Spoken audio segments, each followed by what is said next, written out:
Virginia here with Jenny Lee Gems. I'm back. I wanted to show you how far I've gotten on my Twisted Sister. So you can see that I've started out with this raspberry sherbet color, and I created several rows with that. That's my favorite color.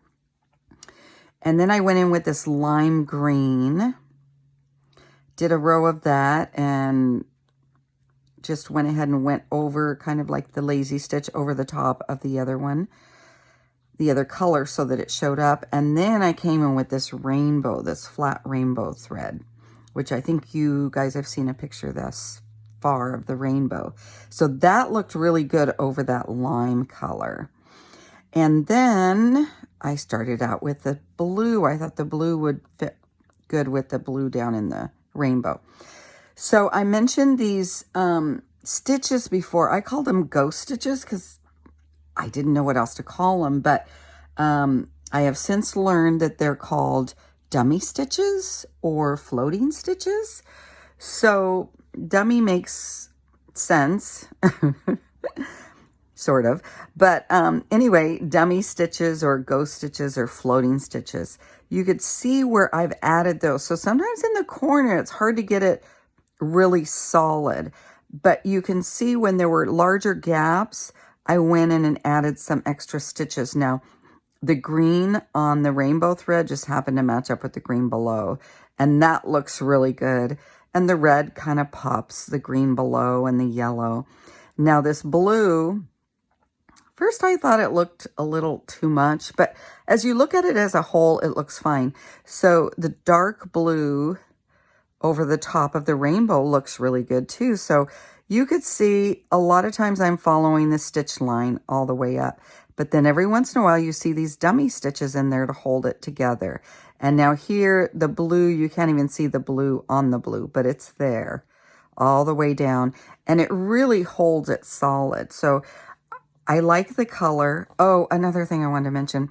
So I was running out of thread and I didn't want to pull the needle through and bury it. So I just added these little pops of blue color on the ends of each end of the basket. And I hid my thread there so I could start a new thread. So here you notice it's right up against the blue. On this side, there's a space because I was on the next row. But it gives it another look. I do that a lot in my other baskets where if I finish using a color, I will just wrap, maybe half an inch and then start the new thread and just do random pops of color throughout. Sometimes I do that on my baskets, but I just want to mention the floating stitches to you, show you how far I've gotten. What I'm going to do next, I'll probably be working on this tonight a little bit.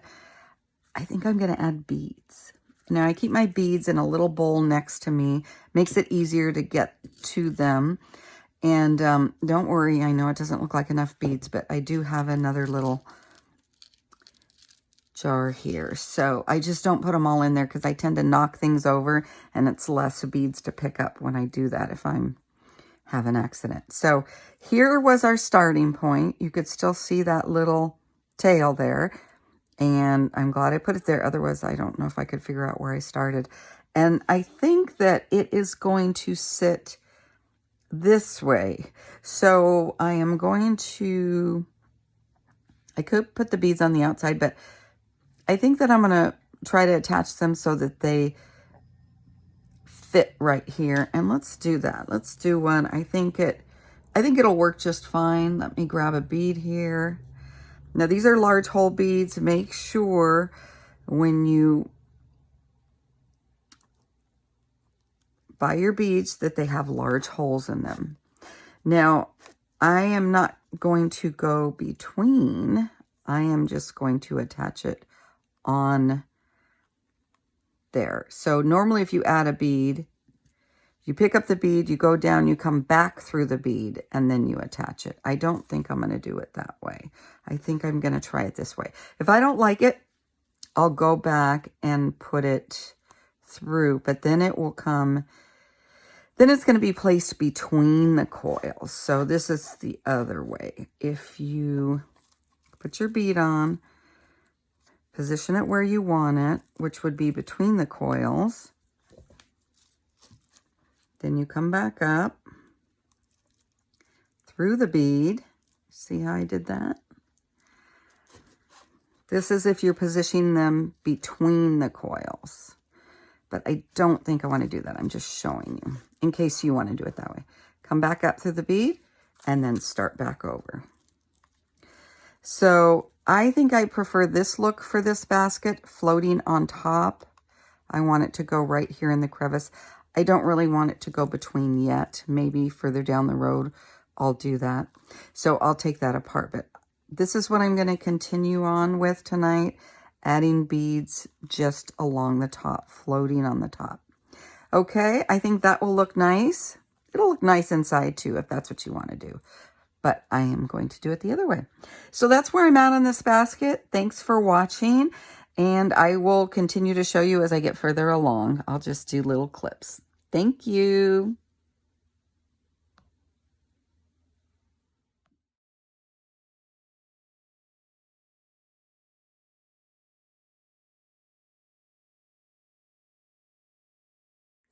I'm back. I'm making progress on this Twisted Sister basket, and I just wanted to show you how she's twisting. She's really concave at the ends, and I love all the color. I love using these beautiful yellow pine needles. It really works well with the color in there, and they have a nice sheen. I am switching to these darker brown. They are also dyed in glycerin, and so they blend well with that goldenrod. So where my last video stopped, I was showing you how to add beads, and instead of adding a full row, I did every 8. So I'd add 8 beads and 8 stitches, 8 stitches, beads, all the way around, and it worked out well.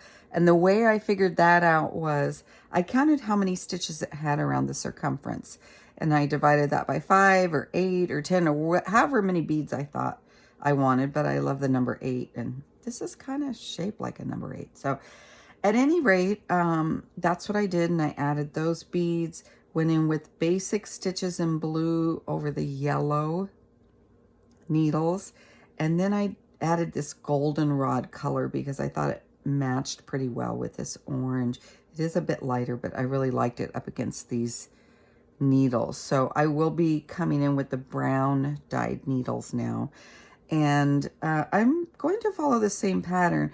So I'll do about 2 or 3 rows of the basic stitch, and then I will use some orangey goldenrod beads similar to these, and I'll either stagger them in this section and do opposite, or I'll keep the same pattern going up. So we'll see what the basket tells me it wants to do. So it now measures 11.5 inches across. So it is pretty large. It does get a little harder to hold on to as you're working on it, but I love it. I love the colors. I could leave it right here and finish it this way, and it's just quite interesting because the back just kind of mimics the front, and you know, this waffle cone in here. It looks great. I love how it's coming out. So I will continue on, and when I get, you know, a little further, I'll do another video and show you how it's looking. Hopefully you've started one by now and you're understanding how the Twisted Sister just kind of takes on its own motion and does what it wants to do. So thanks for watching, and I will keep posting as it progresses. Thanks a lot.